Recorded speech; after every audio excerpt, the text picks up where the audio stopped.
वेल्लूर में जाकर नलिनी से मुलाकात की थी और फिर कहा था उन्होंने अपने पिता के हत्यारों को माफ कर दिया है। बाद में सोनिया गांधी और राहुल गांधी ने भी इसी स्टैंड को सपोर्ट किया। अब चूंकि सुप्रीम कोर्ट ने सभी हत्यारों की सजा को उम्र कैद में तब्दील कर दिया था, इसलिए सुप्रीम कोर्ट के फैसले के अगले ही दिन तमिलनाडु की सरकार राजीव गांधी के सभी हत्यारों को रिहा करने का फैसला कर चुकी थी। सुप्रीम कोर्ट ने केंद्र सरकार की अपील पर राजीव गांधी के हत्यारों की रिहाई पर स्टे लगा दिया था। इसी दौरान केंद्र में नरेंद्र मोदी की सरकार बन गई। तमिलनाडु की सरकार ने एक बार फिर मई 2016 में केंद्र सरकार को, नरेंद्र मोदी की सरकार को राजीव गांधी के हत्यारों की रिहाई का प्रस्ताव भेजा, जिसे मोदी सरकार ने 2018 में एक बार फिर सिरे से खारिज कर दिया। आज सुप्रीम कोर्ट ने जब अपनी स्पेशल पावर का इस्तेमाल करके राजीव गांधी के हत्यारों की रिहाई का फैसला सुनाया, कांग्रेस ने ऐतराज जताया। अभिषेक मनु सिंघवी ने कहा कि सुप्रीम कोर्ट को स्पेशल पावर का प्रोविजन ऐसे मामलों के लिए जिनमें कोई और रास्ता न हो वहां करना चाहिए, लेकिन सुप्रीम कोर्ट ने पूर्व प्रधानमंत्री के हत्यारों की रिहाई के लिए इस पावर का इस्तेमाल किया।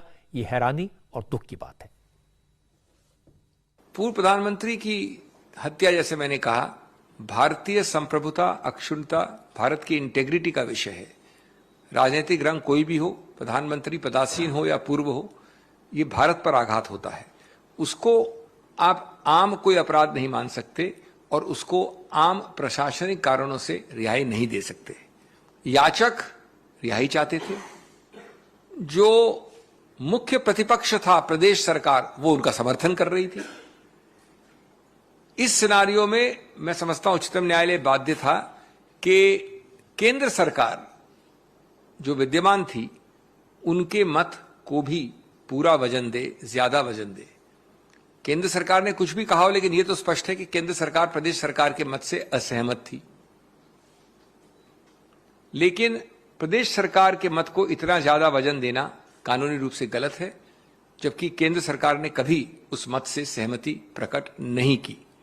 उच्चतम न्यायालय इस बात का संज्ञान उन्होंने लिया है।